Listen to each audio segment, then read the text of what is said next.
Since Victor Wembanyama's rookie season, and really even before then, it has been clear that he's destined for all-time greatness. It has seemed like a certainty that someday he'd be the best player in the world and one of the absolute best to ever play the sport. But as much as greatness has been a given with Wemby, and as astronomically high as expectations have soared, his performance to start year 3 of his career was nevertheless one of the most jaw-dropping I've ever seen, an ascension beyond the remarkable abilities he had already shown in his first 2 seasons. All at once, the progression from he will be the best in the world to he might be the best in the world right now at 21 years old. Wemby was already the best defender alive last season and a damn good offensive player, making him a clear top 10 player overall. But the level of scoring brilliance he put on display in his year 3 debut was different. 40 points in just 30 minutes on 77% true shooting with no turnovers. He became just the second big man ever to hit all of those efficiency marks in the same game, joining, oh yeah, Anthony Davis, the very man who he baptized repeatedly in this game, and a member of the biggest and perhaps the best defensive frontcourt in the entire sport, all of whom Wemby made look like little children. Wemby's scoring arsenal looks improved in pretty much every way. He has always possessed ludicrous skills for being 7'4", producing absurd highlights and oozing with unfathomable upside, but it was the refinement of his skill set that totally stood out against Dallas. The extreme functionality of that unicorn skill set that allowed him to create a quality, efficient shot for himself every time he wanted. Last year, across all the self-created play types, isolations, post-ups, and pick and rolls as the ball handler, Wemby averaged 5.1 points per game on 0.82 points per possession, unremarkable volume and subpar efficiency. On Wednesday, he scored 20 self-created points, averaging 1.7 points per possession. And of course, it's only one game, but as insane as those numbers are, the film is even more impressive. Wemby has always been the best 7'4" ball handler the league has ever seen, but the league has seen very few dudes who can handle at all at that size. There's inherently an awkwardness that comes with dribbling at that height that even Wemby couldn't totally overcome in his first 2 years, struggling some with high turnover numbers, especially as a rookie, and at times facing issues with handling in traffic or through physicality, leading to subpar efficiency as a driver. But year 3 Wemby looked the most comfortable handling the ball and driving that he ever has, like impossibly so given his size.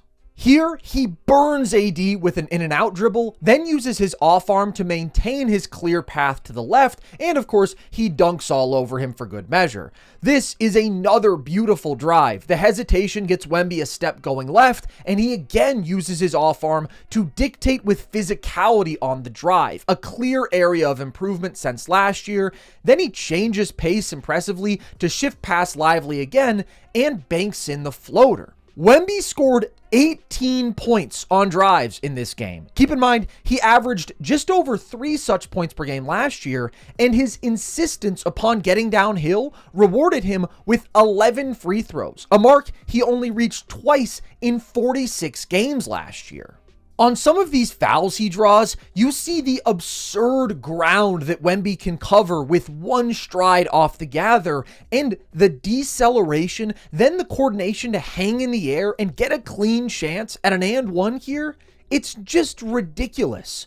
Wemby was also blending his handle masterfully with his improved footwork and post craft and shot making.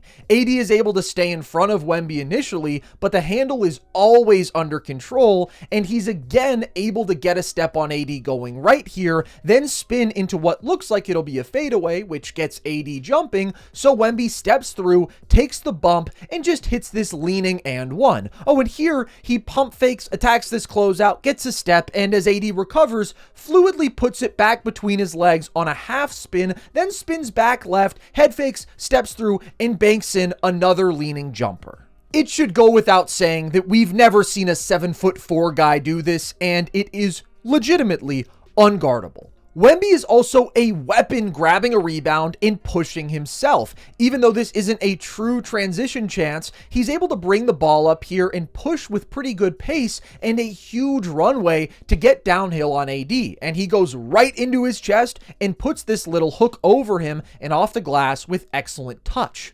That strength, physicality, and advanced post play is a huge addition to Wemby's game, and that, combined with the driving improvement, led to the best inside the arc scoring game of his career. Wemby didn't make more than 10 two-point field goals in a single game last year. He made 14 on Wednesday. That sort of versatile, reliable, shorter range scoring is the most valuable asset Wemby can have as an offensive player, because that is where he can feel most consistently unstoppable. As impressive as his three-point shooting is, Wemby is less dominant from out there than he is when unleashed inside the arc. And there is more variance with the three ball, but his perimeter shot creation and shot making was also ridiculous in this game. Wemby's always been an effective step back shooter. It's often been a go-to move for him from the perimeter because the shot is unaffectable at his size and doesn't require he try to get past his defender and potentially put the ball in harm's way on a drive. But this step back is different. A size up into a hezzy cross, which legitimately gets him a step on Lively, then a fluid snatch back into a step back with which he's created like 6 feet of separation. This shot is wide open for Wemby, and it's created by his handle. And Wemby was creating quality jumpers for himself at will. Consistently, his footwork on these step backs and fadeaways is flawless. He's creating space with ease and maintaining perfect balance as he rises up, and he can comfortably shoot over anyone. Even if you send a double, he's literally unaffected by it here.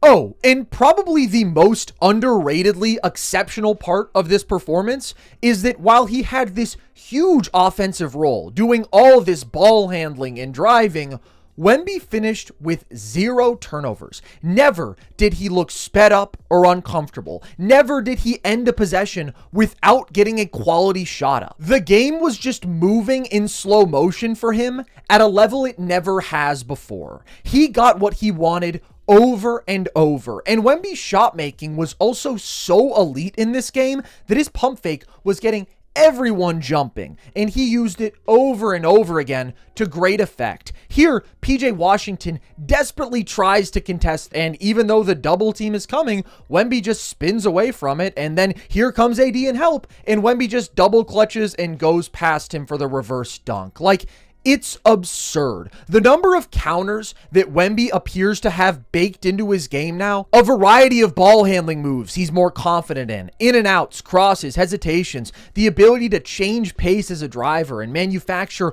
absurd stride lengths with remarkable flexibility and balance, an unaffectable fadeaway with the savvy and footwork to punish overzealous contests with step-throughs and drives, or the ability to go through you and put up a clean hook shot. Wherever he's working from, whatever you try to take away, he's got something else. So maybe Wemby had an outlier shot-making performance in Game 1. He's not going to shoot 70% from the field after all, but regardless, it felt easy, and the process of getting to each of these shots, the variety, the control, was elite anyways and tangibly improved. So I can't imagine it looks like that for Wemby every night, but there is no question that he has evolved again. And of course, there were a number of simply he's 7-4 moments in this game, skying for lobs in transition or in the dunker spot, finishing off the roll with such ease. The sort of automatic offense that isn't as sexy, although it's still pretty eye-catching, but should be baked into his game every night given his overwhelming size. Oh, and of course, he dominated the game defensively too, but that's nothing new. So this game was truly a moment for the NBA. Every second Wemby was on the court was gripping. Every bucket was a highlight and a message. But maybe the scariest part, for this year at least, is that Wemby is always getting better. He took huge in-season leaps in each of his first 2 years. As a rookie, he moved to center full-time in December and pretty much got more comfortable doing everything offensively as the year progressed, making a remarkable in-season leap to reach the level of a top 15 player by year's end. Then, as a sophomore, Wemby started the year slow again with a notable shooting slump over his first 10 games, drawing criticism for dramatically ramping up his three-point volume and taking too many threes. Then he hit 37% of his 9 three-point attempts per game for the rest of his campaign and played at a first-team All-NBA level before his season was cut short. With his one-of-a-kind skill set, at his very young age, his unprecedented physical gifts, the greatest in the history of this game, paired with his impressive intelligence and a dialed-in work ethic, exponential improvement has been the expectation with Wemby, with that next alien leap looming at any moment. He has ended each season a significantly better player than he started it. And he started year 3 like this, with the best game of his career, and frankly, one of the best games you'll ever see. So undeniably remarkable that it immediately launched him into the conversation, demanding that you at least wonder if he might just be the best player alive already. So, where might he end up this year? I can't even imagine, but I can't wait to see.